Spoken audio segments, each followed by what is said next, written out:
আমি doctor Sharmin Hossain, junior consultant gynae. আমি Kuwait মৈত্রী হাসপাতালে কর্মরত আছি। আপনারা রিসেন্ট অবশ্যই আমার সম্বন্ধে হয়তো ইতিমধ্যে সবাই জেনে গিয়েছেন যে আমার একটা অর্ডার বের হয়েছে, সাসপেন্ড করা হয়েছে আমাকে চাকরি থেকে। আমি অত্যন্ত দুঃখের সঙ্গে জানাচ্ছি যে কেন সাসপেন্ড হয়েছে আমি তার আগে কিছুই জানি না।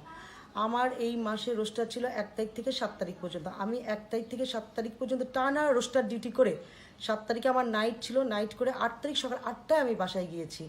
বাসায় যাওয়ার পরে আমি আর জানি না, হসপিটালের সাথে আমার আর কোনো রিলেশন ছিল না। 9 তারিখে আমার তত্ত্বাবধায়ক স্যার আমাকে কোনো ইনফরমেশন অথবা কোনো ধরনের কোনো টেলিফোনে যোগাযোগ না করেই আমার বিরুদ্ধে উনি স্বাস্থ্য অধিদপ্তরে নাম পাঠিয়েছে যে আমি নাকি কোভিড-19 পজিটিভ রোগীদের চিকিৎসা দিতে রাজি না অথবা ইচ্ছুক না। এমন কথা আমি লিখিত অথবা মৌখিকভাবে কোনোভাবেই স্যারের কাছে অথবা কারো কাছে প্রকাশ করছি বলে আমার জানা নাই। এখন আমি ডিউটি করে 8 তারিখে আসার পরে একজন তত্ত্বাবধায়ক স্যার কীভাবে আমার সম্বন্ধে একটা অর্ডার তৈরি করে তিনি ডিজি হেলথে পাঠালেন আমি নিজেও ভেবে পাচ্ছি না। যাই হোক, সেখান থেকে অর্ডার হলো যে আমাকে চাকরি থেকে সাসপেন্ড করা হলো। আমি যখন জানতে পারলাম তখন আমি অলরেডি সাসপেন্ড। আমি এই কথা জানার সঙ্গে সঙ্গে আমার স্যারের কাছে গেলাম। তখন আমি স্যারকে বললাম, স্যার আমি তো ডিউটি করে 8 তারিখে সকালে গেলাম, আমি কি এমন কথা আপনাকে বলছি যে আমি ডিউটি করতে ভয় পাচ্ছি অথবা আমি ইচ্ছুক না, এমন কথা বলছি অথবা এমন কথা আমি লিখিতভাবে দিছি? স্যার বলে না না না, সরি সরি, এটা ভুল হয়ে গেছে, আমি ঠিক করে দিচ্ছি। স্যার কীভাবে ঠিক করবেন?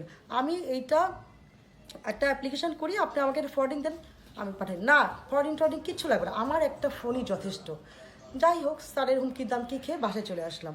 বাসায় এসে হাজব্যান্ডের সাথে সকালে স্বাস্থ্য অধিদপ্তরে গেলাম, যে স্যারদের সাথে কথা বললাম, ডাইরেক্টর অ্যাডমিন স্যারের সাথে কথা বললাম, আমার অ্যাপ্লিকেশনটা জমা দিলাম।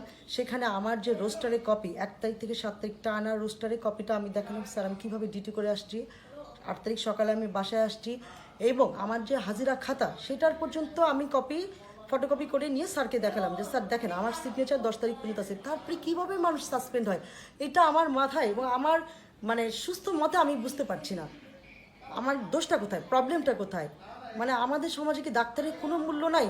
ডাক্তারের কি কোনো সম্মান নাই? বাসার বউও তো আমরা বিদায় করার আগে 100 বার চিন্তা করি যে এই মেয়েটাকে কি আমি ছেড়ে দিব না। আর সেখানে থেকে বাসার বউও তো আমার চেয়ে অনেক সম্মানে কাজ করে। এখানে কি চাকরি করা উচিত? এটা শুধু আমার একার কলঙ্ক বলে আমি মনে করি না, এটা পুরো ডাক্তার সমাজের কলঙ্ক। এটা ডাক্তার সমাজের কে হেয় প্রতিপন্ন করা। আমাদের উচিত এটার বিরুদ্ধে রুখে দাঁড়ানো।